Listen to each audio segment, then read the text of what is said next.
안녕하세요. 오늘 함께 나누어 볼 이야기는 어쩌면 우리 신앙의 가장 근본적인 질문일지도 모릅니다. 바로 예수님은 어떻게 완전한 하느님이시면서 동시에 완전한 사람이실 수 있었을까 하는 점이죠. 이건 정말 수천 년 동안 수많은 이들을 사로잡아온 거대한 신비인데요. 오늘 카톨릭교회 교리서를 바탕으로 이 깊고도 중요한 신비를 함께 파헤쳐 보겠습니다. 자, 그럼 본격적으로 시작해 볼까요? 한번 생각해 보세요. 한 존재가 어떻게 완벽한 하느님이면서 동시에 완벽한 사람일 수 있을까요? 이건 그냥 지식 퀴즈가 아니에요. 우리 그리스도교 신앙의 가장 심장부에 놓인 어떻게 보면 거대한 역설이자 정말 놀라운 신비 그 자체죠. 우리 교회는 이 놀랍고도 신비로운 사건을 딱 한 단어로 표현합니다. 바로 강생. 말씀이 사람이 되셨다는 뜻이죠.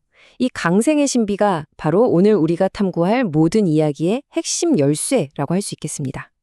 그럼 교회가 내놓는 그 핵심적인 답변은 대체 뭘까요? 바로 이겁니다. 예수 그리스도는 하나의 신적 위격 안에 두 개의 완전한 본성, 그러니까 신성과 인성을 모두 지니고 계신다는 거죠. 위격? 본성? 단어가 조금 낯설고 어렵게 들리시나요?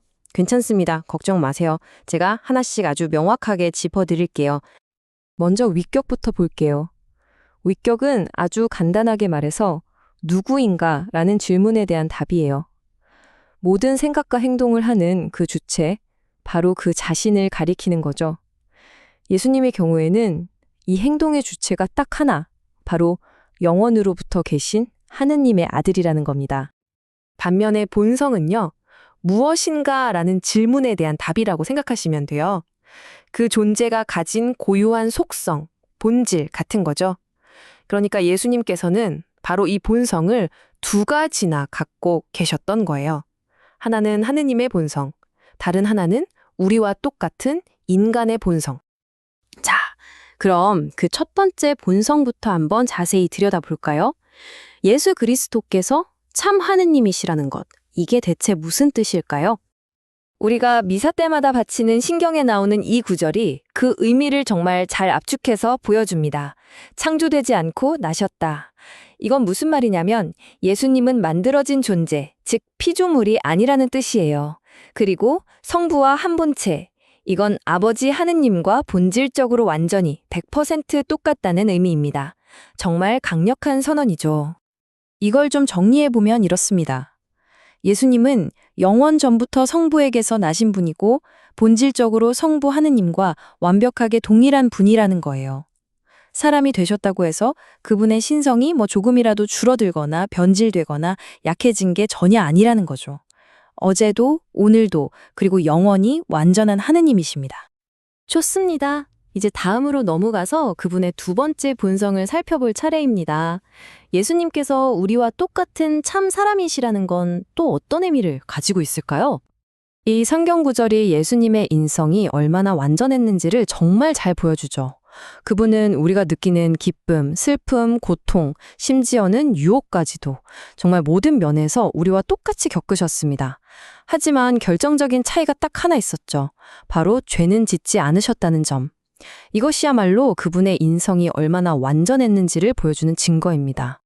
맞습니다. 예수님은 우리처럼 생각하고 느끼는 이성적인 영혼과 배고픔과 피곤함, 목마름을 느끼는 육체를 모두 지닌 그야말로 우리와 똑같은 완전한 인간이셨어요.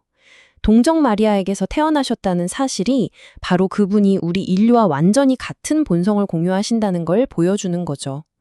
신성에서 완전하셨던 것처럼 그분의 인성 역시 조금의 부족함도 없이 완벽했습니다. 자, 이 표를 보시면 두 본성의 차이점이 한눈에 딱 들어오죠?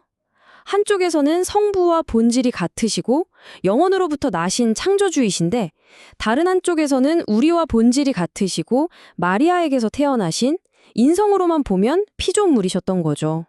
정말 생각할수록 놀라운 신비입니다. 자, 그럼 이제 가장 중요한 질문으로 넘어가 보겠습니다. 이렇게나 다른 두 개의 완전한 본성이 대체 어떻게 하나의 위격 안에서 결합될 수 있었을까요?